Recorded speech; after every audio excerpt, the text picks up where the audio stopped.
Minute. ও sorry sorry sorry. ওকে ওকে ওকে, ঠিক আছে, এটা শুরু হয়ে গেছে। কেউ যদি ছেড়ে গিয়ে থাকে আরেকবার জয়েন করবে।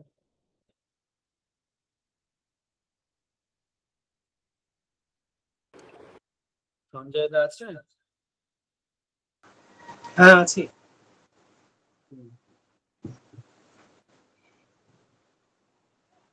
হ্যাঁ, সকলকে আন্তর্জাতিক যোগ দিবসের শুভেচ্ছা জানিয়ে আজকে আমরা পাঠচক্র শুরু করি।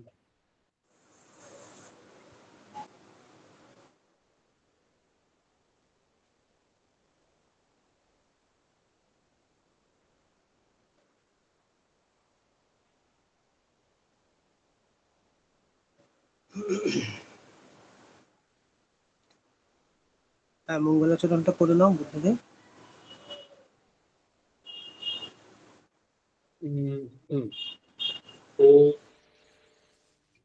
पूर्णमदः पूर्णमिदं पूर्णात् पूर्णमुदच्यते पूर्णस्य पूर्णमादाय पूर्णमेवावशिष्यते। ॐ शान्ति शान्तिः।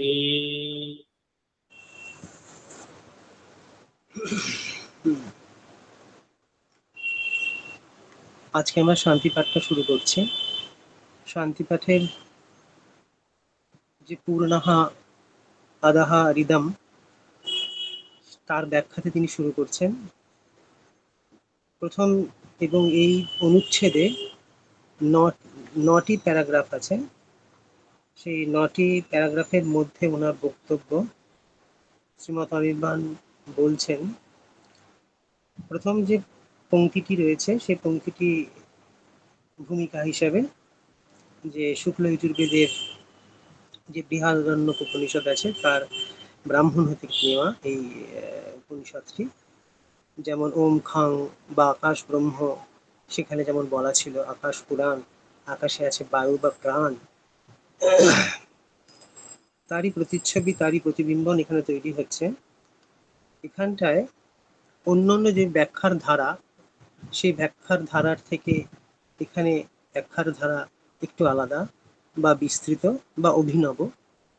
তার একটা নির্যাস ঠিক এই প্যারাগ্রাফের শেষের অংশটাতে উনি যে একটি বাক্য লিখছেন, সেই পংক্তিটিতে তার রহস্য লুকিয়ে রয়েছে। সেখানে বলা রয়েছে যে অনন্ত শূন্যতাকে পূর্ণ করে আছে অনন্ত প্রাণ। অনন্ত শূন্যতা আর অনন্ত প্রাণ, তো ইনফিনিট ডিভাইন ভাইটাল আর ইনফিনিট নাথিংনেস, এই দুটি রয়েছে একের সাথে একে ওতপ্রোত রয়েছে। তো এখানে পূর্ণটা ঠিক ব্যষ্টি চৈতন্য বা সমষ্টি চৈতন্যেরই শুধু নয়, সামগ্রিক হিসেবে তিনটি মাত্রায় বা পাঁচটি দৃষ্টিতে, মানে অধ্যাত্ম, অধিভূত, অধিদৈবত, অধিযোগ্য এবং আধিজ্যোতিষিক, এই যে পঞ্চদৃষ্টি আছে জীবন দর্শনে, তার সামগ্রিক হিসেবে উনি প্রতিস্থাপন করছেন যে অনন্ত শূন্যতাকে পরিপূর্ণ করে আছে অনন্ত প্রাণ। এবং এখানকার যে বিজ্ঞানটি আছে বা এখানে যে গভীর বিজ্ঞানটি আছে বা শতমুখী বিজ্ঞানটি আছে, তার তিনি একটি পারিভাষিক ব্যবহার করেছেন শব্দে, সেটি হচ্ছে প্রত্যক্ষ অবগম। সেই প্রত্যক্ষ অবগমের যে অনন্তের যে রহস্য সান্দ্রতা লুকিয়ে আছে, বা তাকে উদ্ঘাটিত করে তার উদ্বোধনেই এই উপনিষদে শুরু হচ্ছে এই পূর্ণমাদাহ পূর্ণমিদম এই মন্ত্রটি দিয়ে। তাহলে প্রথম প্যারাগ্রাফের সারাংশ রয়েছে, যেটি এই শান্তি পাঠেরও সারাংশ। সেই পংক্তিটি হচ্ছে যে অনন্ত শূন্যতাকে পরিপূর্ণ করে আছে অনন্ত প্রাণ। আর সেই যে বিজ্ঞান, সেটা হচ্ছে গভীর বিজ্ঞান।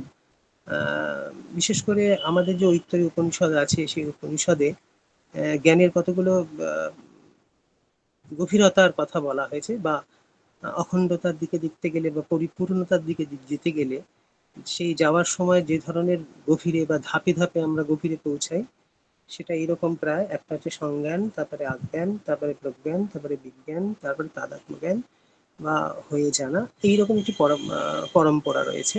যত গভীরে আমরা যাই, তত সূক্ষ্ম হই, তত ব্যক্ত হই, তত গভীর হই। গভীরতা, উত্তঙ্গতা এবং ব্যাপ্তি, এইরকম দৃষ্টি আমাদের মধ্যে আসে। তো এইখানে আমরা সংজ্ঞান, অজ্ঞান, বিজ্ঞান, প্রজ্ঞান, এই সমস্ত যে একটা অখণ্ড দৃষ্টি, সেই দৃষ্টি নিয়ে বলতে পারি যে অনন্ত শূন্যতাকে পরিপূর্ণ করে আছে অনন্ত প্রাণ। আর সেটি হচ্ছে প্রত্যক্ষ অবগমের বিজ্ঞান, সেই গভীর বিজ্ঞান। শুধু সেই বিজ্ঞানের বুদ্ধি নয়, বুদ্ধি এবং হৃদয়, মন, মনীষা, হৃদি, এই সমস্ত যে করণগুলো আছে, গভীর থেকে গভীরতর যে করণগুলোর কথা বলা আছে, এটি হচ্ছে সবগুলোকে গ্রহণ করে এই রহস্য সান্দ্রতাকে উদ্বোধিত করছেন এই শান্তি পাঠ থেকে। তো এইভাবে উপনিষদের শুরু হচ্ছে। তো তারপরের প্যারাগ্রাফে তিনি আরেকটু বিস্তৃত করে বলছেন যে এই পূর্ণতা কিন্তু আমাদের স্বাভাবিক মনের নয়। স্বাভাবিক মনের নয় মানে হচ্ছে যেগুলি আমার গুণমিশ্রিত বা খণ্ডিত মনের ভাবই হচ্ছে যে খণ্ড খণ্ড করে ধরা। আর বোধি তার ঊর্ধ্বের বিষয়, সে অখণ্ড করে দেখা বা একটা পরিপূর্ণ দৃষ্টিতে দেখা। তা বলছেন যে শান্তিপাঠের যে পূর্ণতা রয়েছে, সেই পূর্ণতার আশ্রয় মন নয় বা মনন নয়, বা সংকল্প বিকল্পাত্মক যে বৃত্তি বিশিষ্ট যে প্রত্যয় অবয়ব হয় বা যে প্রত্যয়ের জ্ঞান হয়, তা নয়। এটি হচ্ছে বোধি, অর্থাৎ বোধিগত। বোধিগত অর্থ হচ্ছে শুদ্ধ বুদ্ধি, শুদ্ধ মন, শুদ্ধ প্রাণ, শুদ্ধ হৃদয়, এই সমস্ত মানে সমস্তটুকু নিয়ে যে বোধের ব্যাপার, এইটা হচ্ছে শান্তিপূর্ণের যে শান্তিপাঠের যে পূর্ণতা, সেটা সেই দিকে নিয়ে যায়। মনের যে ধর্ম দ্বারা কিছু বিকল্পনা আছে, সেই বিকল্প থেকে আমরা কি করি, টুকরো টুকরো করে জিনিসকে দেখার চেষ্টা করি। অর্থাৎ যে কোনো একটি দৃষ্টি, সেই দৃষ্টির কেবলমাত্র একটি দিকে থেকেই আমরা তাকে বিবেচনা করি। সেই জন্যে তার অখণ্ড জ্ঞানের ধারণায় বা পৌঁছানো সম্ভব হয়ে ওঠে না। কিন্তু যদি আমরা বোধিজ প্রত্যয়ে তিমিরান্তক সূর্যোদয়ের কোনো উদ্ভাস থেকে যদি দেখি, তাহলে আমাদের কি হয়, তাহলে আমাদের পরিপূর্ণ দৃষ্টি আসে। তো এই দৃষ্টিতেই উনি লিখছেন যে বোধিজ প্রত্যয়ে তিমিরান্তক সূর্যোদয়ের মতো একটি উদ্ভাস, যে উদ্ভাস এই উপনিষদের একটা লক্ষণীয় বৈশিষ্ট্য। আর এই লক্ষণীয় বৈশিষ্ট্যের জন্য তাকে ব্রাহ্মণের সঙ্গে সরাসরি যুক্ত করা হয়েছে। মানে ব্রাহ্মণের সঙ্গে সরাসরি যুক্ত করা হয়নি, একদম সংহিতা থেকে যুক্ত করা হয়েছে। তো আমরা পূর্ব পাঠে পড়েছিলাম যে বৈদিক সাহিত্যের মূল যে মন্ত্র বা তার যে হৃদয়, সেই সাহিত্যের হৃদয় হচ্ছে বা আত্মা হচ্ছে বা সাহিত্য বিদ্যা বধূ হচ্ছে কে, তিনি হচ্ছেন মন্ত্র। মন্ত্রকে আমরা সংহিতা বলছি। তো সেটি হচ্ছে মূল ভাগ, কারণ সেখানে সমস্ত বোধিগত প্রত্যয়, বোধিগত বিজ্ঞান, বোধিগত অনুভব এবং উদ্ভাস সেখানে সব দেওয়া আছে এবং অত্যন্ত সান্ধ্য ভাষায় দেওয়া আছে। তারই আরেকটি অংশ হচ্ছে, সেটি হচ্ছে ব্রাহ্মণ। সেই ব্রাহ্মণের আবার তিনটি ভাগ: শুদ্ধ ব্রাহ্মণ, তারপর হচ্ছে আরণ্য, তারপর হচ্ছে উপনিষদ। তো সেক্ষেত্রে মন্ত্রের যে কোনো একটি মন্ত্রের যে ভাব লুকিয়ে আছে, তাকে যখন আমি অধিগত করতে যাচ্ছি, তখন তার তিনটে দৃষ্টি দেখা হচ্ছে। একটি হচ্ছে উপনিষদের দৃষ্টি, অর্থাৎ তার জ্ঞানগত বা সাইকোলজিক্যাল দিকগুলো বা ডিভাইন সাইকোলজিক্যাল দিকটা। তারপরে হচ্ছে তার সেই যে কোনো জ্ঞান তখনই ওতপ্রোত হতে পারে যখন আমরা হ্যান্ডস অন করতে পারি বা ক্রিয়াপরক করতে পারি। তো সেই ক্রিয়াপরকের যে দিকটা, সেটা আমাদের হচ্ছে ব্রাহ্মণের ভাগ। আর ব্রাহ্মণ আর এই যে উপনিষদ আছে জ্ঞানকাণ্ড বা কর্মকাণ্ডের ক্ষেত্রে যে সেটি হচ্ছে আমাদের কোনটা, সেটা হচ্ছে আমাদের আরণ্যক। তার আরণ্যকের মধ্যে সেই রহস্যগুলো লুকিয়ে আছে, যে রহস্যগুলো আমাকে বলে দেয় যে যে মন্ত্রের মধ্যে যে আত্মভাব লুকিয়ে আছে, সেই আত্মভাব থেকে কি করে আমরা ক্রিয়াপরক মানে আমি আরো বেশি সুষ্ঠুভাবে কি করে আমি জ্ঞানের মধ্যে দিয়ে তাকে অনুগত করব বা অনুভব করব বা উপলব্ধির চেষ্টা করব। তো এরকম ভাবে একটা ভাবনা দেওয়া আছে। অধিকাংশ উপনিষদগুলো সাধারণত ব্রাহ্মণের অংশ হয়ে থাকে, আর না হলে আরণ্যকের অংশ হয়ে থাকে। কিন্তু ঈশোপনিষদকে সরাসরি সংহিতার অন্ত, অর্থাৎ মূল ভাগের সঙ্গেই যুক্ত করে দেওয়া হয়েছে। তার কারণ হচ্ছে কি, তার কারণ উনি বলছেন যে সংহিতার মধ্যে যে মূল ভাব যেখানে গাঢ় হয়ে থাকে, যেখানে প্রগাঢ় হয়ে থাকে, সেই প্রগাঢ় ভাবকে যাতে আর লঘু না করতে হয়, খণ্ডিত না করতে হয়, সেই জন্য তাকে ক্রিয়াপরকের দিক থেকে বা রহস্যিক দিক থেকে বা জ্ঞানের দিক থেকে না করে স্ব-আত্মভাবে তাকে কি করে দেওয়া হয়েছে, ইনক্লুড করে দেওয়া হয়েছে বা তাকে সংযোজিত করে দেওয়া হয়েছে।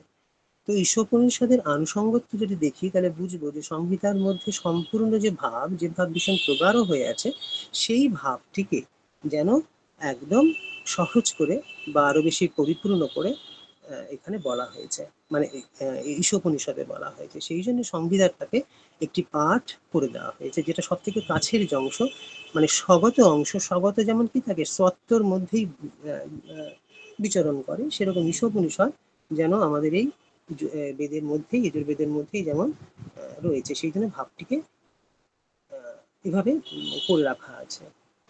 তৃতীয় নম্বর যে প্যারাগ্রাফটি আছে সেখানে উনি প্রসঙ্গ তুলছেন যে পূর্ণতার লক্ষণ কি। যে পূরণের কথা বলা হয়েছে, যে পূর্ণমাদাহা পূর্ণমিদম পূর্ণাৎ পূর্ণম মুদচ্যতে, পূর্ণম উদচ্যতে। তো এখানে যে পূর্ণতার প্রসঙ্গ, প্রথমে উনি প্রসঙ্গতে উনি বলছেন পূর্ণতার লক্ষণগুলো কি। তাহলে পূর্ণতার লক্ষণগুলোতে আমরা কি পাই, যে কামনার হচ্ছে বিপরীত হচ্ছে পূর্ণতা, অভাবজনিত বেদনা ও বিক্ষেপ তার মধ্যে নেই। এটি হচ্ছে তার একটি লক্ষণের প্রথম দিক। উপনিষদের ভাষা থেকে তুলে দিয়ে বলছেন যে তিনি সেই পূর্ণতার লক্ষণ কি, যখন চিত্ত কি হয়ে যায়, অপিপাস হয়ে যায়, অকাম হতে হয়ে যায়, এবং শ্রোত্রিয়ের চিত্ত যখন অকাম হয়ে যায়। তাহলে শ্রোত্রিয় চিত্তগত যে কামনা এবং যে বাসনা রয়েছে, তা যখন অপিপাস হয়ে যায়, যখন অকামহত হয়ে যায়, তখন সে কি হয়ে ওঠে, সাধারণত পূর্ণতার লক্ষণ ফুটে ওঠে। বলছেন যে তার আদি অন্ত জুড়ে, মানে সেই পূর্ণতা, মানে সত্য চিত্তে যখন অকাম হয়ে ওঠে বা অপিপাস হয়ে ওঠে, তখন তার আদি অন্ত জুড়ে এক নিস্তরঙ্গ প্রশান্তি, এটি হচ্ছে তার ফল। তাহলে এই যে আদি অন্ত জুড়ে নিস্তরঙ্গ প্রশান্তি যখন চিত্তের মধ্যে ফুটে উঠছে, তখন আমি পূর্ণতার লক্ষণকে বা পূর্ণত্বকে অনুভব করছি। এই প্রশান্তি যদি জাগ্রতের সহজ প্রত্যয় হয়, তাহলে তার মধ্যে চেতনার পরাগ বৃত্তিতে জাগে ভূমার বৈকল্য, এবং প্রত্যেক বৃত্তিতে জাগে আত্ম মহিমার বোধ। তো এখানে আমরা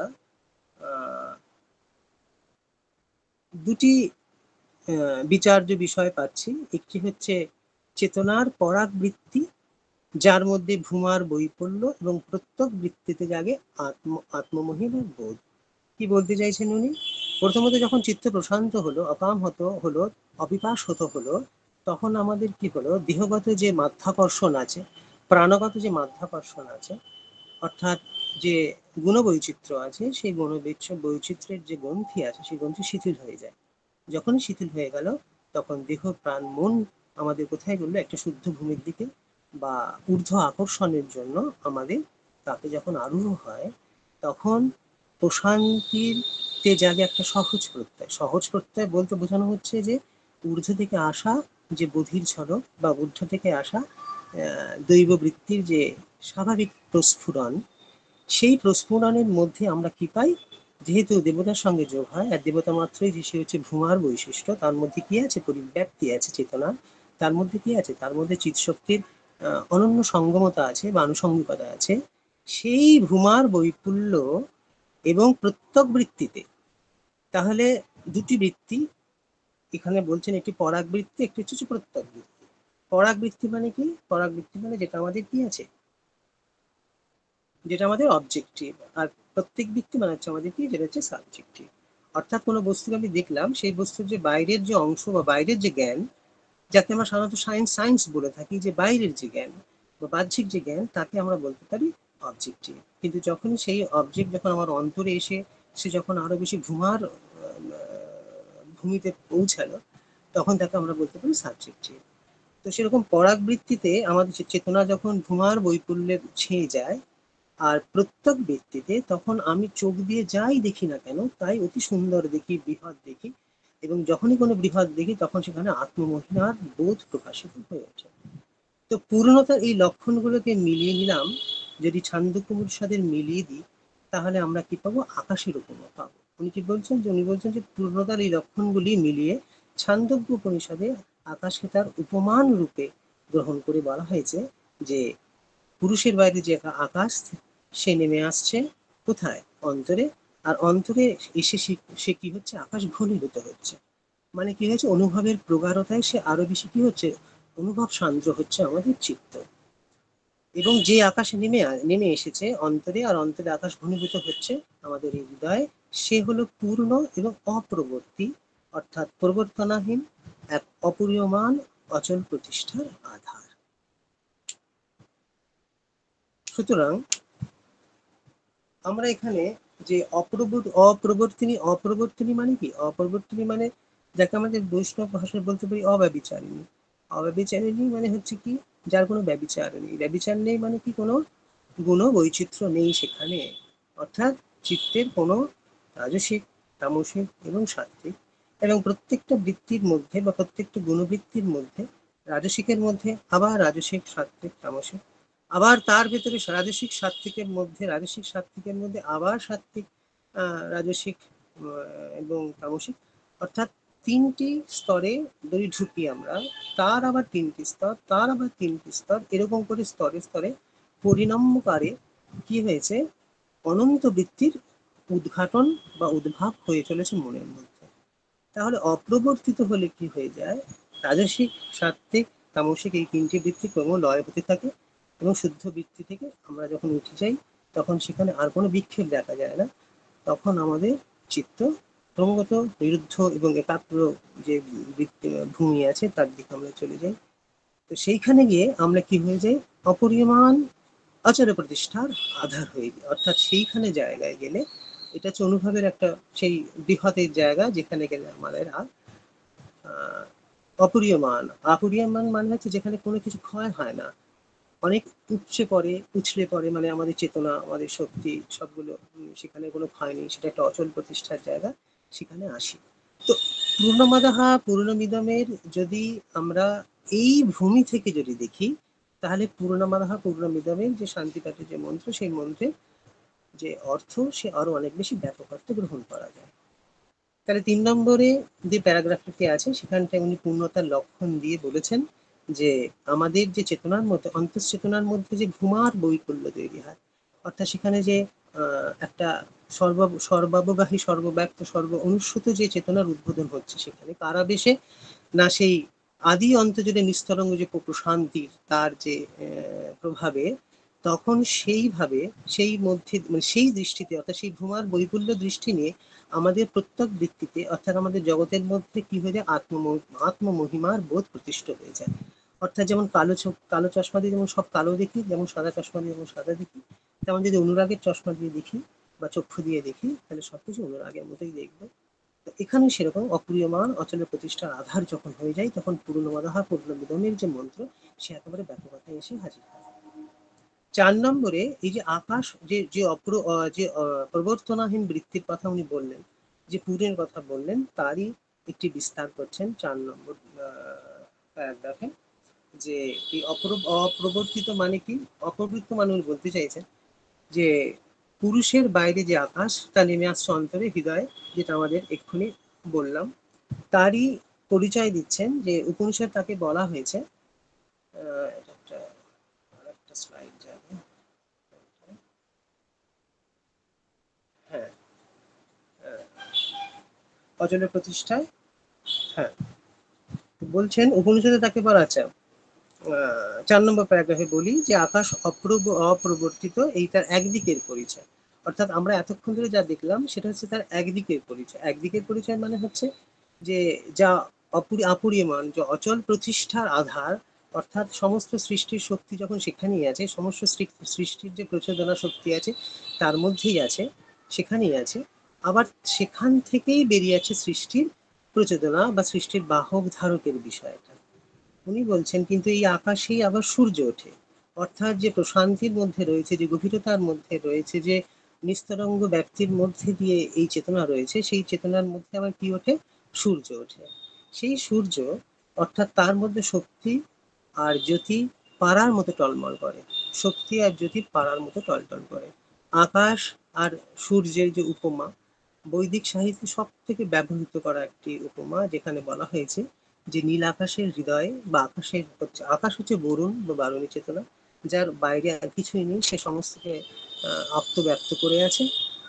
আর তার হৃদয়ের মধ্যে কি ফুটে উঠছে মিত্র। সুতরাং মিত্র এবং বরুণের একটি যুগলব্ধতা আছে বৈদিক সাহিত্যে। সূর্য হচ্ছে সমস্ত সৃষ্টির ধারক, বাহক এবং প্রচোদক। তো আকাশে কি উঠছে, এখন সূর্য উঠছে, তার মধ্যে শক্তি আর জ্যোতি পাড়ার মতো টলমল করতে থাকে। উপনিষদে তাকে বলা হয় যে ব্রহ্মক্ষোভ। এই যে ব্রহ্মক্ষোভ বলা হয়, অর্থাৎ সেই বিস্ফোরণ বা যেই বিসৃষ্টি, মানে ক্ষোভের বিসৃষ্টি, সেই ক্ষোভের বিসৃষ্টির অর্থ কি? যে অপ্রবর্তিত অপরিমাণ অচল প্রতিষ্ঠার আধারে যে শক্তি নিমিষিত ছিল, এখন সে অক্ষর ক্ষরণ হতে শুরু করলো। যে অক্ষর ছিল, যার ক্ষরণ ছিল না, তখন সে ক্ষরণ হলো কেন? না বিসৃষ্টির জন্য। অর্থাৎ আদাহ হতে সহস্র রশ্মির পরিকীর্ণতায় ইদমের বিচ্ছুরণ হচ্ছে। এই অদাহা আর ইদমের যুগনত্বতায় হচ্ছে আকাশের অখণ্ড পরিচয়। 4 নম্বর যে প্যারাগ্রাফটি রয়েছে, সেই প্যারাগ্রাফটির মধ্যে যে ব্রহ্মক্ষোভ বলে যে শব্দটি ব্যবহার করা আছে, সেইটি সাধারণত আমাদের এখনকার দিনে, মানে ঊনবিংশ শতাব্দীর মধ্যে যেটি বিগ ব্যাং থিওরি বলা হয়, তারই একটা প্রকল্পনা এখানে আছে। এবং আমরা অনেকেই জানি যে আমাদের ইউনিভার্সে অনেকগুলো কিভাবে তৈরি হয়েছিল, সেই আবিষ্কারের অনেকগুলো প্যারালাল থিওরি আছে। যেমন এম থিওরি আছে, স্ট্রিং থিওরি আছে, বিগ ব্যাং থিওরি আছে, এরকম অনেকগুলো থিওরি আছে, 6 থেকে 7খানা থিওরি রয়েছে, যে থিওরিগুলো প্রপোজ করছে যে কিভাবে সৃষ্টি শুরু হয়েছিল। এবং তার মধ্যে বিগ ব্যাং থিওরি সব থেকে বেশি পপুলার হয়েছে, কারণ এটি অন্য অন্য থিওরির মধ্যে থেকে জটিলতা কম এবং রিসার্চ অনেক বেশি হয়েছে। তো বিগ ব্যাং থিওরি যেমন বলছে যে প্রথমে কিছুই ছিল না, মানে বেসিক্যালি একটা ব্ল্যাক হোল ছিল, প্রচন্ড মাস সেখানে একটা জায়গায় রয়েছে, তারপরে সেই মাসের প্রচন্ড চাপে একটা কি হয়ে ব্লাস্ট হলো বা ব্যাং হলো, এবং সেই ব্যাং এত বিগ যে তার আরো এখনো বেশি 500 কোটি বছর হয়ে গেছে, এবং আরো 500 কোটি বছর সেই চলবে। তো এই যে বিগ ব্যাং থিওরির কথা ওখানে বলা হয়েছে, যেটা ব্যাং হয়েছিল এবং তারপরে সব একটা বিন্দু থেকে শুরু করে ব্রহ্মাণ্ড তৈরি হয়েছিল। আমাদের উপনিষদে যেটা ব্রহ্মক্ষোভ করে বলা আছে, যে এই ব্রহ্মক্ষোভই হচ্ছে বিসৃষ্টি, যেখানে অক্ষর থেকে ক্ষরণ হয়েছে। তো আদাহা আর ইদম, আদাহা হচ্ছে সাধারণত আমাদের ব্রহ্ম চৈতন্য, আর ইদম হচ্ছে আমাদের আত্মচৈতন্যের ক্ষেত্র। আত্মচৈতন্যের ক্ষেত্র মানে সবকিছুর আত্মচৈতন্যের ক্ষেত্রে ধরে নিতে হবে, অর্থাৎ জগতের আত্মচৈতন্যের ক্ষেত্র, বিশ্বের আত্মচৈতন্যের ক্ষেত্র, আমাদের বস্তুগত ব্যক্তিগত সমস্ত কিছুর আত্মচৈতন্যের ক্ষেত্রে ইদম। আর আধাহা হচ্ছে সেই ব্রহ্ম চৈতন্য, যেখান থেকে যে সেই অপরিমাণ অচল প্রতিষ্ঠার আধার থেকে যিনি বিচ্ছুরিত হচ্ছে। এবং কিভাবে বিচ্ছুরিত হচ্ছে সেখানে একটি কথা রয়েছে, সেটা বলা হচ্ছে যে পরিকীর্ণতা। পরিকীর্ণ মানে কি? পরিকীর্ণ মানে হচ্ছে যে বুহন হয়ে যাওয়া। এই বুহন শব্দটি এই ঈশোপনিষদেরই কিছু মন্ত্রের পরেই পাবো, সমূহন আর বুহনের কথা। সমূহন আর বুহন মানে একটা জায়গায় গুটিয়ে আসা, আবার সেখান থেকে তাপের পরিমাণে বিকীর্ণ হয়ে যাওয়া। এই সমূহন আর বুহন, এটি হচ্ছে আমাদের সুপার মাইন্ডের একটা শক্তি, দুটো শক্তি। এটি সংহরণ শক্তি আর একটি হচ্ছে বিচ্ছুরণ শক্তি। সেই শক্তি দিয়ে আদাহা এবং ইদম, ব্রহ্ম চৈতন্য এবং আত্ম চৈতন্যের মধ্যে দিয়ে শক্তি যে বিস্ফোরণ ঘটছে, তাকে উনি বলছেন যে সহস্র রশ্মির পরিকীর্ণতায় ইদমের বিচ্ছুরণ হচ্ছে। এবং আকাশের যদি অখণ্ড পরিচয় নিতে হয়, অর্থাৎ সৃষ্টির পেছনে যে সৃষ্টি আকাশ, এখানে সাধারণত সেই ব্রহ্ম চৈতন্যের কথা বলা, সেই ব্রহ্ম চৈতন্যের যদি অখণ্ড পরিচয় নিতে হয়, তাহলে ব্রহ্ম চৈতন্যের মধ্যে যে আদাহা রয়েছে, যার মধ্যে জ্যোতি এবং শক্তির পারাবার একেবারে নিমেষিত হয়ে আছে ঠিক সৃষ্টির আগে, সেই অবস্থাকে যেমন গ্রহণ করতে হবে, সেই সঙ্গে সঙ্গে সৃষ্টির মোড়টাকে গ্রহণ করতে হবে। আর তারপরে ইদমের যখন সৃষ্টি হচ্ছে, অর্থাৎ সমস্ত জীব জগৎ বস্তুর যে আত্মচৈতন্যের ক্ষেত্র তৈরি হচ্ছে, সেইটিকে, এই দুটোকেই, অর্থাৎ সৃষ্টির পূর্বে একটি, যে সৃষ্টির মধ্যে একটা, সৃষ্টির পরে, অর্থাৎ অন্য জায়গায় বা এর পরেও একে টার্মিনোলজি করা হয়েছে বা পারিভাষিক করা হয়েছে অসম্ভূতি, সম্ভূতি এবং বিভূতি। প্রথমে শূন্য কিছুই ছিল না, তারপরে এক, তারপরে দ্বিবচন সম্ভূতিতে, তারপরে বহুবচনে বা বিভূতিতে সৃষ্টি। অর্থাৎ এই 4টি স্টেপে ওনার পরিকল্পনাতে। তো আদাহা আর ইদম, ব্রহ্ম চৈতন্য থেকে আত্ম চৈতন্যের যে সৃষ্টি হচ্ছে, এই সব কিছু এই 4টে স্টেজ মিলিয়েই, অর্থাৎ প্রথমে হচ্ছে কিছুই নেই, শূন্যতা, পরম শূন্যতা। কিছু কিছু ক্ষেত্রে এই শূন্যতাকে বারণী শূন্যতাও বলা আছে বৈদিক সাহিত্যে, সে সংহিতাতে। তো বারণী শূন্যতা, তারপরে হচ্ছে অসম্ভূতি, তারপর হচ্ছে সম্ভূতি, তারপর হচ্ছে বিভূতি। আরোহ হচ্ছে এইভাবে ধারা। আর অবরোহর ক্ষেত্রে মানে যখন আবার সৃষ্টির মধ্যে গুটিয়ে আসবো, তখন আমরা বিভূতি থেকে হয়ে যাবে মানে বহু থেকে দুই, দুই থেকে এক, আবার এক থেকে শূন্য। এই আরোহ এবং অবরোহ, উৎসর্পণ এবং অবসর্পণ, উজান এবং ভাত, এই যে সাইকেলটা চলছে, এই যে অহরাত্রের যে ক্রিয়া চলছে, তো সেই ক্রিয়া চলছে, এই সকলটিকে ধরলে আমি ব্রহ্মের অখণ্ডের পরিচয় পাব। 5 নম্বর প্যারাগ্রাফে এবার উনি আদাহা আর ইদম শব্দে ব্যাখ্যা করছেন। আদাহা শব্দ বলতে এখানে বলাই হয়েছে যে আদাহা হচ্ছে ব্রহ্ম, তিনি বিপ্রকৃষ্ট, তিনি দূরে, অথচ তিনি সবকে ছাপিয়ে রয়েছেন। আর আদাহার বিশেষণ হচ্ছে, আদাহা বিশিষ্টতা হচ্ছে যে আদাহা হচ্ছে ক্লিবলিঙ্গ শব্দ, অর্থাৎ পুরুষ প্রকৃতি দ্বৈত বর্জিত এক সর্বনাম সন্মাত্রে দ্যুত। আদাহা থেকে, এই প্যারাগ্রাফটা থেকে 5 নম্বর যে পংক্তিটি আছে সেখান থেকে আমরা এইগুলো গ্রহণ করে নিতে পারি সরাসরি ভাবে। তাহলে বুঝতে শুরু হয় যে আদাহা বলতে কি কি বোঝাচ্ছে। আকাশের পূর্ণতাকে আশ্রয় করে আমরা আত্মচৈতন্যের যে আমার যে আত্মচৈতন্যের পূর্ণতা বা ব্রহ্ম চৈতন্যের পূর্ণতাকে আশ্রয় করে যে ব্যষ্টি চৈতন্য বা জগৎ চৈতন্য বা এদের যে আত্মচৈতন্যের চৈতন্যের যে পূর্ণতা, সেখানে আমি তুমি সে ওই বস্তু সবারই সেখানে স্থান রয়েছে। এবং সেই ব্যাপারটাকে উনি আরো বিশদভাবে বলছেন যে আলোর সমুদ্রে স্ফটিক বন্দুকের মতো আমি বসে আছি, আর আমার বাইরে আলো আদাহা আর বাইরের আলো ইদম, দুই পূর্ণ, ওই পূর্ণতা এই বিন্দুতে সংহত। মানে আমার বাইরের যে আলো, সে ভেতরের আলো বা আমাদের ভেতর যে আলোটা আছে, সেই আলোর বিন্দুতে সংহত, এর পূর্ণতা ওর সিন্ধুতে বিস্ফারিত। মানে আমার ভেতরে যে আলোর যে বিন্দু, বিন্দু পূর্ণ বিন্দু ভাবে যে মানে ইদম রয়েছে, সে বাইরে, বাইরে বলতে মানে এখানে আমার বাইরে মানে সমস্ত কিছুকে ধরে নিতে হবে, মানে জগৎ, বিশ্ব, বিশ্বাতীত, এই সমস্ত সত্তাটাকে ধরে নিতে হবে।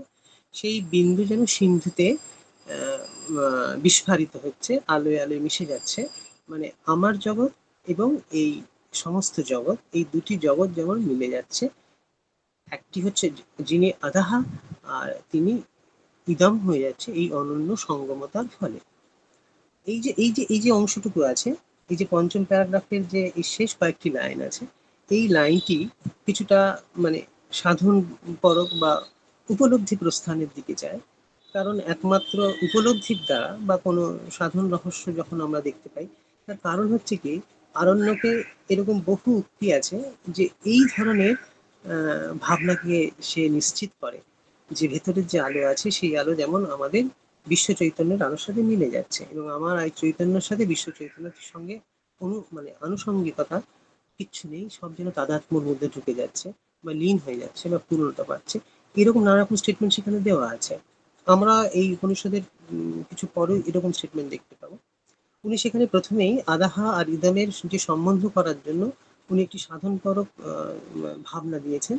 এর মধ্যে যে একটা স্ফটিক বন্দুকের মতো আমি বসে আছি, আমার ভেতরটাও আলো, আমার বাইরেরটাও আলো, দুটো আলো যেন, একটা হচ্ছে আত্মচৈতন্যের আলো, একটা হচ্ছে ব্রহ্ম চৈতন্যের আলো, একটি যেন সিন্ধুর মতো, একটি বিন্দুর মতো, সিন্ধু বিন্দুতে একেভাবে মিশে যাচ্ছে, তাদাত্ম্য আশ্রয় হচ্ছে। সুতরাং আদাহা, যিনি আদাহা হয়ে যাচ্ছেন তিনি ইদম হয়ে যাচ্ছেন। তখন আদম আত্মচৈতন্য আর ব্রহ্ম চৈতন্যের মধ্যে কোনো ভেদ নেই।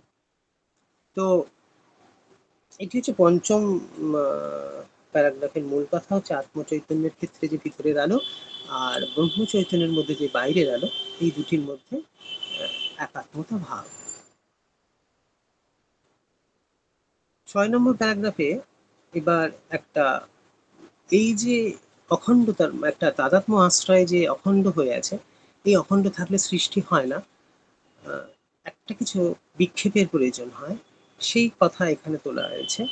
বলছেন যে অপ্রাকৃত ভূমিতে আদাহা ইদমের ভেদ নেই, কিন্তু প্রাকৃত ভূমিতে একটুখানি ভেদ আছে। এই যে একটুখানি, এই ভেদটুকু না থাকলে পূর্ণতা উল্লাস দেখা যেত না।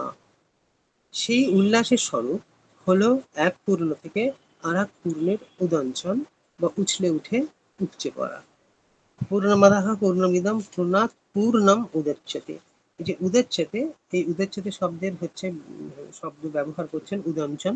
আর উদঞ্চন শব্দের মানে পূর্ণম উদচ্যতে, এই শব্দের অর্থ উনি করছেন যে উছলে ওঠে, উপচে পড়া। ভরা ঘট যেমন আছেন, যেমন ঠাকুর বলতেন ভেতরে যেন একটা ভরা ঘট রয়েছে, মা শারদা যেমন বলছেন ভেতরে যেন সবসময় একটা ভরা ঘট রয়েছে, সেখানে যেন খুব পূর্ণ আত্মায় হয়েছে আমি। তো সেই উল্লাস মানে উছলে পড়ছে। কিভাবে উছলে পড়ছে না, উপচে পড়ে উঠলে পড়ছে। সে উল্লাসের স্বরূপ হলো এক পূর্ণ হতে আর এক পূর্ণের উদঞ্চন, উছলে ওঠে উপচে পড়া। এবার আধাহা আর ইদম এই দুটোর মধ্যে চেতনার অত্যন্ত সাম্য রয়েছে, সেই জন্যে আহ, একদম অখণ্ড ভূমিতে তাদের কোনো ভেদ নেই, মানে অসম্ভূতি যখন তখন কোনো ভেদ নেই, সব এক হয়ে রয়েছে, তখন সৃষ্টিও নেই, শক্তিও তখন নিমেষিত। ঠিক সেই ক্ষেত্রেই আহ, তারপরের অংশেই যখন ব্রহ্মকোপ হলো, তখন কি হলো উপনিষদের ভাষায় বা এই উপনিষদের ভাষায়, যে সেখানে কি হচ্ছে ব্রহ্মকোপ, যেমন বিগ ব্যাং বলে একটা ক্রাঞ্চ, বিশাল বিশাল একটা ক্রাঞ্চ এরকম একটা হলো, কিন্তু এখানকার দৃশ্য ওরকম নয়। এখানকার দৃশ্য হচ্ছে যে একটি পূর্ণ যেন উছলে পড়ছে, উপচে পড়ছে, উপচে পড়ে আরেকটির মধ্যে মিশছে। আদাহার ইদমের মধ্যে দেখা দিল অনন্য সম্ভাবনা বা সম্বন্ধ তত্ত্বের বিলাস। বিলাস উভয়ত একটি পূর্ণতা আরেকটি পূর্ণতার দিকে যেমন উথলে পড়ছে, উপচে পড়ছে। তার আলো, তার আলো মানে ব্রহ্ম চৈতন্যের আলো উথলে উঠে আমাকে পূর্ণ করছে, মানে আত্মচৈতন্যকে পূর্ণ করছে, ব্রহ্ম চৈতন্যের প্রভা বা বিভা। আর আর আমার আনন্দ উথলে উঠে তার পূর্ণতায় উপচে পড়ছে। তাদাত্ম্যর বিষয়টা তখনও রয়েছে, অর্থাৎ সেই সম্বন্ধ তত্ত্বে বিলাসটি কিরকম, একটি পূর্ণতা আর একটি পূর্ণতাকে আহ, একটি পূর্ণতা আর একটা পূর্ণতার মধ্যে কি হয়েছে উপচে পড়ছে, উপচে পড়ে যেন সেই একাত্মতার খেলাটা রয়েছে, তবে একটু ভেদ রয়েছে। তখন আমার আনন্দ উথলে ওঠে তার পূর্ণতার উপচে পড়ছে, পূর্ণতায় উপচে পড়ছে। এই অবসর্পণ এবং উৎসর্পণের যে অনন্য সঙ্গমের লীলা, তা এক উদ্বর্তুল পূর্ণতারই পরিস্পন্দন। অর্থাৎ অদাহা আর ইদম এর মধ্যে যে অনন্য সম্ভাবনা এবং সম্বন্ধ তত্ত্বের বিলাস, সে একটা পূর্ণতাকে আর একটা পূর্ণতায় কি করছে উপচে পড়ছে, অর্থাৎ বিস্তার লাভ করছে, বিচিত্রতা আসছে, কিন্তু পূর্ণতার মধ্যে দিয়ে। আর সেই উল্লাসের স্বরূপ কি না, এক পূর্ণ থেকে আর এক পূর্ণের উদঞ্চন বা উঠে ওঠা। আহ মন্ত্র সাহিত্যে এবার এখানে একটা প্রশ্ন হতে পারে যে এই এখানে যে স্টেটমেন্টগুলো পংক্তিগুলো যে লেখা হচ্ছে, সেই পংক্তিগুলোর মধ্যে একটা রাহস্যিক অর্থ বা যেটা আমরা অভ্যস্ত নেই সেরকম একটা অ্যাপ্রোচ এখানে আছে, কারণ এভাবে আমরা দেখে অভ্যস্ত নেই।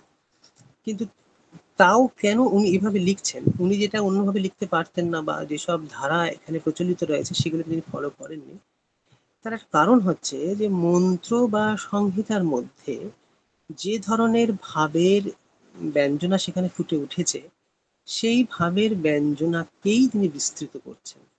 তার জন্য কি হয়েছে, এখানকার যে সেন্টেন্স গুলো আছে, যে বাক্য পংক্তিগুলো রয়েছে, সেগুলো যেন সেই মন্ত্র সাহিত্যের মধ্যে বা সংহিতার ঠিক মন্ত্রের মধ্যে যে ভাবের একটা প্রতান রয়েছে না, ভাবের মধ্যে যে একটা প্রত্যয় ঘনতা রয়েছে, তার যাতে ছন্দ না পতন হয়, সেইটিকে মনে রেখে সেই অনুভবগুলোকে তিনি, আমাদের একটু বুঝতে অসুবিধা এই জন্য হয়, তার কারণ আমরা সাধারণত ব্রহ্মবিদ্যা তর্কের মধ্যে দিয়ে দেখি, বস্তু দিয়ে বস্তুকে চেনার চেষ্টা করি।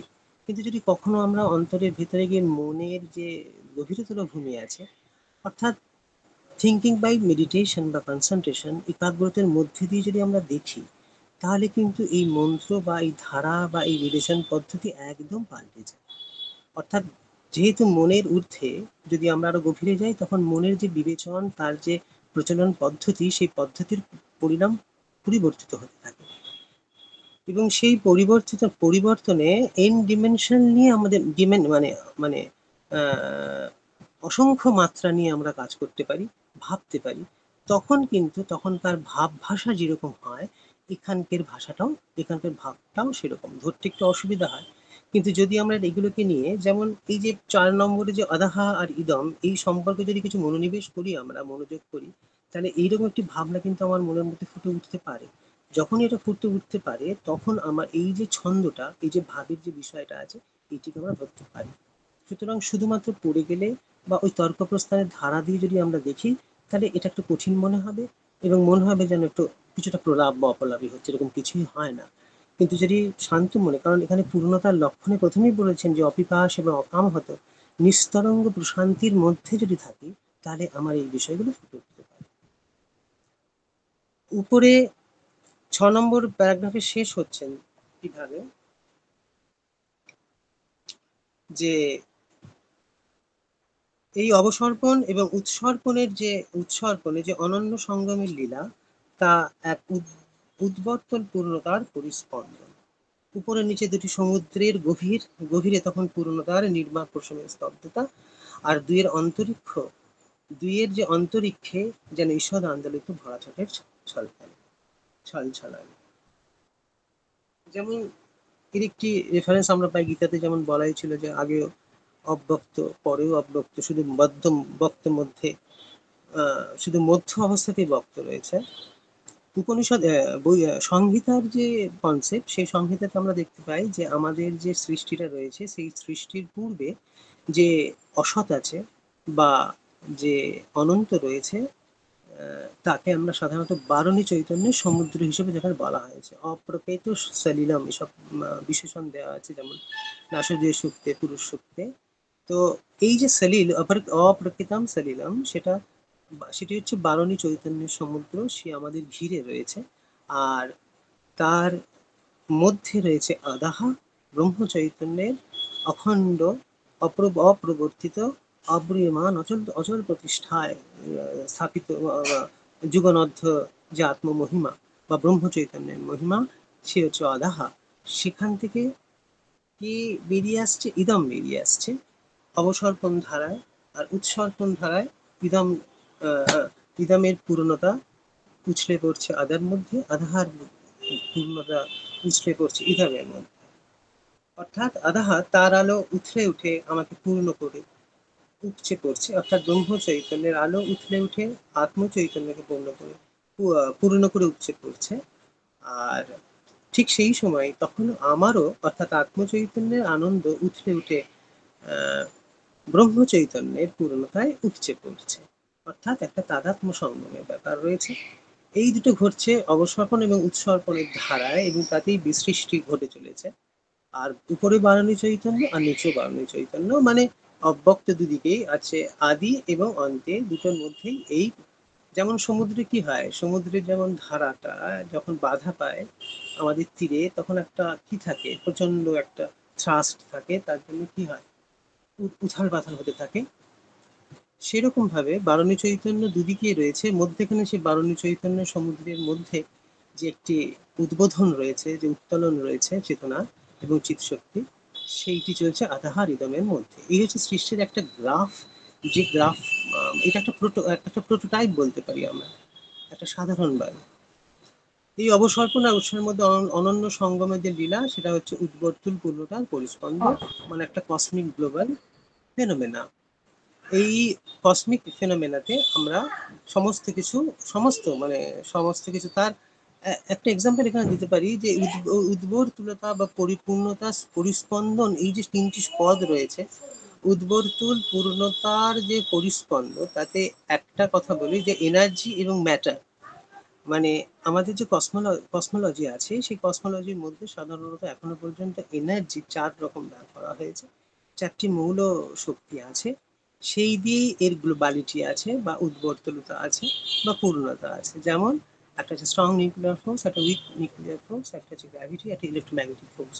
এই যে 4টি ইউনিক ফোর্স আছে, 1800 শতাব্দীর প্রথম দিকে বার্নার্ড রিমান বলে একজন জার্মান সায়েন্টিস্ট এসেছিলেন, ম্যাথমেটিশিয়ান ছিলেন। তিনি প্রথম এই 4টে বলের ইউনিফিকেশন, মানে ওখানেও কিন্তু শক্তি সাম্যের কথা আছে, চেতনা সাম্যের ওরা বেশি বলে না, কিন্তু শক্তি সাম্যের কথা কিন্তু আমাদের সায়েন্স সারা বিশ্বে তার একটা আছে।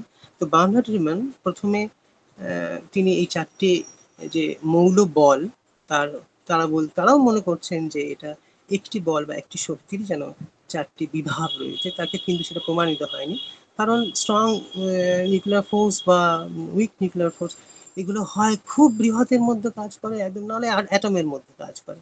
ইলেকট্রোম্যাগনেটিক ফোর্সের জন্য একটা ইলেকট্রোম্যাগনেটিক ফিল্ডের প্রয়োজন হয়, মানে একটা জগতি যে ছন্দ, এই যে ঈশোপনিষদের যে প্রথমে যে জগতি শক্তি ছিল, সেই জগতি শক্তির যে বিস্ফোরণ হয়েছে, যে শক্তির যে শক্তি ক্ষেত্র রয়েছে, তাকে প্রয়োজন হয়, নাহলে ইলেকট্রোম্যাগনেটিক ফিল্ড কাজ করে না। গ্র্যাভিটেশন মানে হচ্ছে যে আদাহা আর ইদম। এই যে আদাহা ইদমের মধ্যে যে উৎসর্পণ অবসর্পণের মধ্যে যে পরিস্পন্দের যে পূর্ণতার যে পরিস্পন্দন, এই পরিস্পন্দনই কিন্তু বেসিক্যালি আমাদের, তারই একটা আদিভৌতিক দৃষ্টি হচ্ছে আমাদের গ্র্যাভিটেশনের শক্তি। তো এই চারটে ইউনিফিকেশন অফ ফোর্সের যখন সে কাজ শুরু করেছিলেন, তখন বোঝাই যায় যে যেহেতু আমাদের পাঁচখানা ডিমেনশন আছে আমাদের বৈদিক ইসে, সেই পাঁচখানা ডিমেনশনের মধ্যে অনন্ত ডিমেনশনের কথা বা সেখানে ক্যালকুলেট করা যায়। তবে হ্যাঁ, মানে সায়েন্সের অঙ্ক দিয়ে নেয়, সায়েন্সের যে ধরনের অঙ্ক লাগে এখানে ক্যালকুলাস বলে, এই এবং সেই ক্যালকুলাস একটি ভাগ হচ্ছে টেন্সার ক্যালকুলাস বলা হয়। উদ্বর্তুল পূর্ণতায় পরিস্পন্দ, এই যে পরিস্পন্দটি হচ্ছে, এই পরিস্পন্দ হচ্ছে সাধারণত আমরা যদি আদিভৌতিক দিকে দৃষ্টি দেখতে পাই, তাহলে আমাদের চারটে বলের কাজ চলছে সেখানে। শক্তি সাম্য করার জন্য বার্নার্ড নিউটন প্রথম এন ডাইমেনশনাল নিয়ে কাজ করার জন্য টেন্সার ক্যালকুলাস বলে একটি ক্যালকুলাস 1850-এর পরে ডেভেলপ করা হয়েছিল, কিন্তু সেখানে এন ডাইমেনশনাল কাজ যে ফর্মুলা তৈরি করা হয়েছিল বা কাজ করা হয়েছিল সেটা সেভাবে উনি পূরণ করে দিতে পারেননি। আমাদের 1920 সময় আইনস্টাইন এসে এই বিষয়ে কাজ করে তিনি কি করলেন, ওই ইসের কাজ মানে জেনারেল থিওরি অফ রিলেটিভিটি এবং স্পেশাল থিওরি, প্রথম স্পেশাল থিওরি অফ রিলেটিভিটি, তারপর জেনারেল থিওরি অফ রিলেটিভিটির মধ্যে তিনি এই বিষয়টিকে নিয়ে কাজ করেছিলেন। এবং সে কাজ করার জন্য শুধুমাত্র কোয়ান্টাম ফিজিক্সের সেই পার্টটুকুই হয়েছে যে পার্টটুকুর মধ্যে শুধুমাত্র এনার্জির কাজ হয়, এবং সেই এনার্জি কাজের মধ্যে তারা তখন বলতে পারছে যে আমরা এখনো পর্যন্ত পয়েন্টের পরে যদি 42খানা শূন্য বসাতে পারি, সেই রকম ক্যালকুলেশন করতে পারি, মানে পয়েন্টের পরে 0 0 0 এরকম ভাবে যদি 42টা শূন্য ঘর যেতে পারি, তাহলে সেই মানে সেই 42টা শূন্যর ঘরে যাওয়া মানে কত সূক্ষ্মতার কাজ করতে পারি। অর্থাৎ একটা সেকেন্ডকে আমরা এরকম 42টা ঘরে ভাঙতে পারি এবং ভেঙে আমরা বিগ ব্যাং এর কাছে পৌঁছতে পারি। তো এটা একটা অসম্ভব ব্যাপার, কিন্তু এই অসম্ভব ব্যাপারে বিস্তীর্ণ হয়ে যাবার পরেও তারা এই কথাটা বলছেন যে, তারা বলছেন যে আমরা এখনো পর্যন্ত শুধু 4%ই জানতে পেরেছি। অর্থাৎ উদ্বর্তুল পূর্ণতার যে স্পন্দন আদাহা আর ইদমের মধ্যে অবসর্পণ এবং উৎসর্পণের ধারায় দুটো বারণী চৈতন্যের সমুদ্রের যে উত্তোলন বা আন্দোলিত হচ্ছে, সেই যে বিসৃষ্টির কাজ চলছে, তার কেবল এত শক্তিধর হয়েও আমরা জানতে পারছি 4%। এবার এত কিছু জানার পরে যখন বলছে 4% আর 96% অজানা, সেখানে আজ থেকে অন্তত 5000 বছরে বৈদিক ঋষি কথাটা বলছেন যে আমি তাকে দেখে এলাম অনন্তে অন্তপরিবিতাহা, অনন্তে অন্তপরিবিতাহা। আমরা ইজিক্যাল টেমসিস্কোর সম্পর্কে খুব ভালো জানি, আমাদের মনে হয় ইজিক্যাল টেমসিস্কোর মধ্যে সব থেকে বড় সুন্দর, এত বড় ফর্মুলা, এত বিউটিফিকেশন অফ দ্য ফর্মুলার মধ্যে হতেই পারে না। কিন্তু আজ থেকে অন্তত 5000 বছর আগে অনন্তে অন্তপরিবিতাহা, ইএনসি, এখানেও তিনটে পদই আছে। অনন্তে অন্তপরিবিতা, এখানেও তিনটে পদ আছে। অনন্তে অন্তপরিবিতাহা, এটার অর্থ হচ্ছে এই বিংশ শতাব্দীতে এত জানার পরও 4% জানছি, 96% জানি না। আমার সেই কাজ চলছে। কিন্তু 5000 বছর আগে অন্তত বৈদিক সাহিত্যের একটি মন্ত্রতে বলা হচ্ছে অনন্তে অন্তপরিবিতাহা। এর অর্থ হচ্ছে যে অনন্তের অন্তরে যিনি পরিবিত হয়ে আছেন, অর্থাৎ যিনি মানে পরিকীর্ণ হয়ে আছেন, আমি তাকে দেখে এলাম। তো তাদের সেই ধ্যানের যে বিজ্ঞান, সেখানে তারা অনন্তকেই নয়, শুধু আমরা ইনফিনিটির মাত্র 4% জানছি আধিভৌতিক দৃষ্টি থেকে। কিন্তু যদি আধিভৌতিক দৃষ্টিকে নিয়ে যদি অধ্যাত্ম দৃষ্টি, অধিদৈব দৃষ্টি, অধিযোগ্য দৃষ্টি, আধিজ্যোতিষ, অর্থাৎ বৈদিক সাহিত্যে যতগুলো জীবনের দৃষ্টি দেওয়া হয়েছে বিশ্বকে দেখার জন্য, তাকে যদি গ্রহণ করতে পারি, তাহলে অনন্তে অন্তপরিবিতাহা, অনন্তের অন্তরে যিনি যে পরিবিত হয়ে রয়েছেন, পরিকীর্ণ হয়ে রয়েছেন, সেই মহান্ত পুরুষকে আমরা জেনে এসেছি, তোমরাও জানতে পারো। এইরকম স্টেটমেন্ট বেরিয়ে আসে। সুতরাং কি অসম্ভব, মানে আমরা যদি এই বিষয়ে আলোচনা করি বা এই বিষয়ে যদি আরো বেশি কনসেন্ট্রেট করি, উপনিষদের মন্ত্রে এর বেশি রহস্য পাওয়া যায় না, কিন্তু ব্রাহ্মণ বা আরণ্য, বিশেষ করে আরণ্যকের রহস্য, কিন্তু এই ব্রাহ্মণ এবং ধরনের আরণ্যকের যে এক্সপিরিয়েন্সকে কি মানে এক্সপ্লেন করা সম্ভব, মানে অবজেক্টিভ পার্সপেক্টিভ থেকে? এটা তো পার্সোনাল এক্সপিরিয়েন্স হবে, তো সেটাকে কি এক্সপ্লেন করবে কি করে? এক্সপ্লেন করতে গেলে আমাদের ভাষা ভাব দুটোই পরিবর্তিত করে দিতে হবে। তার কারণ হচ্ছে যে বিজ্ঞান জগৎকে দেখার দুটি ধারা আছে, একটি পারমার্থিক ধারা আছে, একটি লৌকিক ধারা আছে। লৌকিক ধারার মধ্যে আমাদের সাধারণত সায়েন্স পড়ে, যে সায়েন্স কি করে আমাদের এই এই দৃষ্টিকে ধরে তারা কেবল এনার্জির সেই ফর্মটাকেই বার করে যে আমাদের দৈনন্দিন জীবনের সাধারণ জিনিসগুলোকে সুন্দর করে তোলে। যেমন সেই energy, solar energy, electronic energy দিয়ে আমাদের কি তৈরি করছে, আমাদের নানা রকম এই গেজেট, মেডিকেল সায়েন্সের উন্নতি, আমাদের পারিপার্শ্বিক যে সমস্ত উন্নতি হয়েছে, কোয়ান্টাম ফিজিক্সের যবে থেকে ডিসকভার হয়েছে তারপর থেকে আমাদের যেভাবে লাস্ট 70 বছরে যেভাবে চেঞ্জেস এসে গেছে সব দিক থেকে, সে তো শক্তিরই বৈচিত্র্যতাকে বা শক্তির অন্বেষণকে করে ফেলেছি, এটা আমাদের সহজেই চোখের মধ্যে ফিরে যায়, মানে আমরা প্রাপ্ত হই। কিন্তু বৈদিক সাহিত্যের যারা ঋষিরা ছিলেন তারা বলছেন যে তুমি এখানে যতটাই করি না কেন, আমরা এখানে যতটাই বাহ্যিক বা যতটা মানে সাবজেক্টিভ শক্তিকে যতটা এক্সপ্লোর করব, তত হয়তো বৈভবও আমরা পেতে পারি, কিন্তু যদি আমাদের চিত্ত ঠিক না হয় তাহলে সেই বৈভবেই আমাকে আবার পরাজিত করবে। যেমন মায়ান সভ্যতা ছিল একটা সময়, আমরা শুনি যে সেখানে ভীষণ উন্নতি হয়েছিল, কিন্তু তারপর ডিস্ট্রয় হয়ে গেল যেহেতু শক্তিকে আমরা ঠিক মতো ধরতে পারিনি। ইজিক্যালি ইনসেস পরে এই বিশাল শক্তির পরে যখন আইনস্টাইন জানলেন যে তার কথা বোমা ফাটানো হবে, তখন উনি দুঃখ করেছিলেন, কারণ আমাদের শক্তির উপরে কন্ট্রোল আমরা পাচ্ছি বটে, কিন্তু চিত্তের উপর কন্ট্রোল নেই, সুতরাং আমাদের বিক্ষিপ্ত চিত্তে বিষয়টা হচ্ছে। সুতরাং সাবজেক্ট অবজেক্টিভ দৃষ্টিতে এই একটা সাংঘাতিক সমস্যা। এবার আমরা যখন এটাকে আত্মপ্রকাশ করে নিচ্ছি, অর্থাৎ মনের ভিতরে দেখে নিচ্ছি, তখন আমরা কি পাচ্ছি, তখন ব্যাপারটা আর বস্তুগত সুখ দুঃখের মধ্যে থাকছেই না, তখন সেটা অন্তর্গত সুখ দুঃখের মধ্যে যাচ্ছে বা আনন্দের মধ্যে যাচ্ছে। এবার সমস্যাটা হয়ে গেছে কি, আমরা যে প্যাটার্নে শিখে আসি, এই প্যাটার্নটা আমাকে আর গ্রহণ করতে পারে না যে আমার বিজ্ঞানটা আমার অন্তরের প্রশান্তি আপুরীয়মান অচল প্রতিষ্ঠার যদি ধারা হয়ে থাকে, তাহলে আমি পূর্ণ হতে পারি। আমাদের বিজ্ঞান বলে, আমাদের বিজ্ঞান বলে সেই বিজ্ঞানী বা সেই বুদ্ধিমান যে কিনা নিজের সমস্ত মানে যে প্রশান্তিতে স্থিত হতে পেরেছে, যে সমত্বতে স্থিত হয়ে পড়েছে। বস্তুগত সিদ্ধি আমাদের কাছে উপেক্ষিত। উপেক্ষিত মানে আছে, কিন্তু সে আছে অন্তরের উদ্বোধনের বা আত্ম উদ্বোধনের অনুগত হয়ে। এবার আমাদের মধ্যে এই প্রশ্নটা এই জন্য জাগে কারণ আমাদের বস্তুগত হয়ে একটা রেডিমেড কিছু পেয়ে গেলেই আমরা মনে করি যে বাহ খুব ভালো আছি বা ঠিক আছে। কিন্তু যখন আমরা অন্তরে ঢুকি, এবার যেহেতু এবার আমি হয়তো অন্তরে ঢুকলাম, অন্তরে ঢুকে একটা প্রশান্তি পেলাম, কিন্তু এটাকে বুঝতে গেলে, অনুভব করতে গেলে, আমি যেমন একটা মোবাইলে আর একটা জনের মোবাইলে যখন কমিউনিকেট করছি, তখন চোখের সামনেই দেখতে পাচ্ছি যে আমরা একটা ফল পেয়েছি, কিন্তু যেই আমি অন্তরে একটা প্রশান্ত হলাম, তখন আমি বাইরে থেকে বিমুখ হলাম, বিমুখ হয়ে চুপচাপ বসে আছি। আরেকটি মানুষের যদি সেই প্রশান্তি যদি সে না পায়, তাহলে সে আমার বিমুখতার যে উদ্দেশ্য তাকে ভুল করে সে বলবে যে সে মেয়েটি, ছেলেটি বা মেয়েটি যাই হোক না কেন, সে বিমুখ হয়েছে বা উদাসীন হয়ে রয়েছে, কিন্তু সে উদাসীন হয়ে নেই, সে এক অনন্ত সত্তার মধ্যে যখন ঢুকেছে তখন সে অপার শান্তিতে পাচ্ছে। এবার ওইটি যদি মানে সেই ব্যক্তি যদি আরেকজন ব্যক্তিকে পায় যে কিনা অপার শান্তিতে ওইরকম ভাবে পেয়েছে, তখন তো তার আর কমিউনিকেশনের সমস্যা থাকবে না। একটা সিম্পল এক্সাম্পল বলি, যেমন রামকৃষ্ণদেব যখন চৈতন্য তৈলঙ্গ স্বামীর সঙ্গে দেখা করলেন, তখন তাদের মধ্যে কিন্তু কোনো কথাই হলো না, অর্থাৎ অন্তরের এমন একটি জায়গা আছে যেখানে তারা নিজেদের মধ্যে কথা বলে নিলেন। শ্রীমৎ অনির্বাণ আর শ্রী অরবিন্দের সাথে দেখা কোনোদিন হয়নি, কিন্তু তাদের মধ্যে এমনই একটা অন্তরের যোগ হয়ে গেছে, অর্থাৎ একটা ওয়্যারলেস কথা হয়ে গেছে। সুতরাং বস্তুগত যে বিষয় সেটাই যে একমাত্র কমিউনিকেটিভ বিষয় তা কিন্তু নয়। এমনিও আমরা পাই, দেখি না, আমার মাকে দেখি না, যেমন মা যখন বাইরে সন্তানরা যখন কিছুটা হয়, তখন অনেকেই তো বলে মনটা কেমন করছিল, মনটা গরম করছিল, তাহলে মনের এমন একটা ভূমি আছে যেখানে সেখানটা যোগ আছে।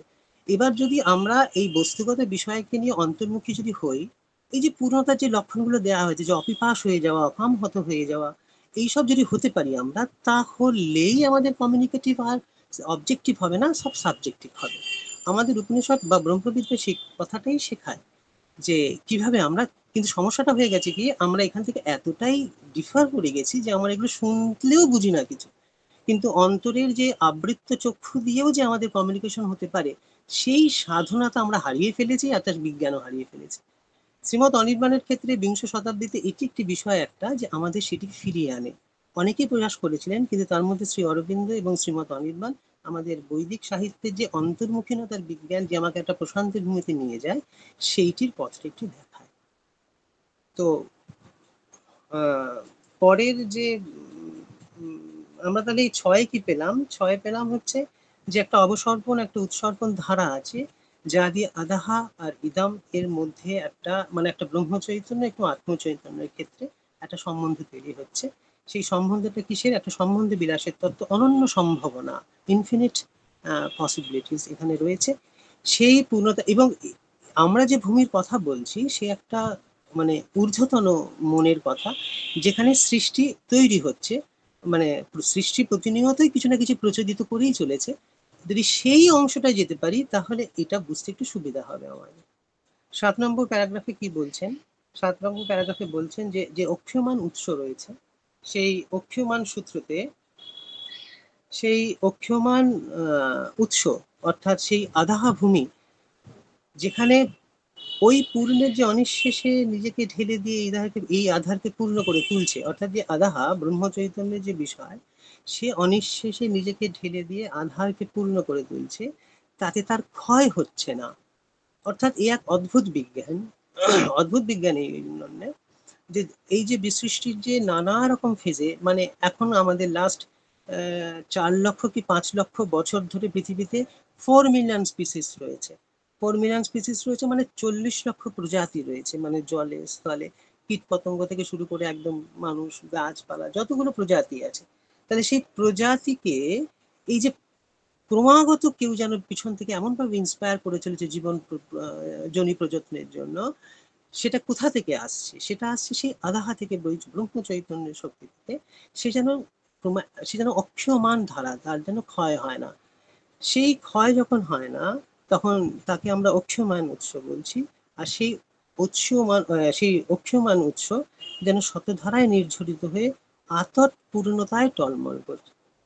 আতট পূর্ণতা মানে হচ্ছে যে তটে তটে, কিনারায় কিনারায়, মানে প্রত্যেকটা প্রজাতির শেষে শেষে, মানে আদিতে এবং অন্ততে, মানে প্রত্যেকটা প্রজাতির যে জন্ম এবং মৃত্যুর যে সার্কুলেশন, সেই তট সেই কিনারাগুলোকে পূর্ণ করে দিয়ে শতধারায় নির্ঝরিত হচ্ছে। অসীম অব্যক্তের মধ্যে সীমিত বক্তের প্রকাশ, সংযোগ বিয়োগের উপচয় আর অপচয়ের কথা তার বেলাতে উঠতে পারে, অব্যক্তের বেলায় উঠতে পারে না। তা অব্যক্তের যে ক্রিয়া, অব্যক্তের যে সৃষ্টি, সেই সৃষ্টি কোথায় রয়েছে? অসীম অব্যক্তের মধ্যেই সীমিত বক্তের প্রকাশ চলছে, এরকম একটা ব্যাপার। সেখানে সংযোগ বিয়োগ বা উপচয় অপচয়ের কথা ওঠে না। কেন ওঠে না? তার কারণ হচ্ছে যখন আমরা সীমিত চেতনায় থাকবো তখনই আমরা ফুরিয়ে যাব। কেন ফুরিয়ে যাব? কারণ তখন আমাদের যে বিচার বিবেচনা তখন সে বস্তুভিত্তিক হয়ে যায়। আর বস্তুভিত্তিক অনিত্য বলে কি হয়ে যায়? আজ আছে তো কাল নেই, সুতরাং অপচয় উপচয় সেখানে থাকে। কিন্তু যদি আমরা কালের ঊর্ধ্বে যেতে পারি, তাহলে আমরা বর্তমান, ভবিষ্যৎ এবং অতীত যতগুলো কাল আছে সেই কালগুলোকে যদি একত্রিত করে ধরতে পারি, তাহলে আমাদের কি হয়? তখন অসীম অব্যক্তের মধ্যে সীমিত যে বক্ত প্রকাশ আমরা ধরতে পারি। 7 যে বক্তব্যটা, সেখানে এই কথাই বলা আছে যে পূরণের যদি অনিঃশেষকে নিজেকে যখন ঢেলে দিচ্ছেন, তখন বর্তমান, ভবিষ্যৎ এবং অতীত এই 3টি কালই তার কাছে কিভাবে পূর্ণভাবে সে দেখতে পায়। সেই জন্য তার কাছে অপচয় অপচয়, অর্থাৎ বর্তমান বর্তমান থাকে না, বা অতীত অতীত থাকে না। বর্তমান অতীত আমাদের ক্ষেত্রেই, যেমন আমাদের বর্তমান 24 ঘন্টা একটা দিন, এই দিনের বর্তমান। মঙ্গল গ্রহতে তা চেঞ্জ হয়ে যায় 65 ঘন্টা, 125 75 ঘন্টা বোধ হয়। বৃহস্পতিতে আবার চেঞ্জ হয়ে যায়, কারণ টাইম সব আলাদা আলাদা আলাদা আলাদা। কিন্তু যদি অখণ্ড দৃষ্টিতে দেখি, ওই উপর থেকে দেখি, তাহলে 3টি মানে অতীত বর্তমান 3টি কালের অতীতে গিয়ে যদি দেখতে পাই, তাহলে এটা আমাদের সহজেই তার ক্যালকুলেশন করতে। ঠিক আছে, 9টা বেজে গেছে, আজকেই অবধি রাখি। আবার আমরা পরবর্তীকালে 8 নম্বর প্যারাগ্রাফটা পড়ব। ঠিক আছে। হ্যাঁ, ঠিক আছে। সবাইকে নমস্কার। ওম শান্তি শান্তি শান্তি হরি ওম তৎসৎ।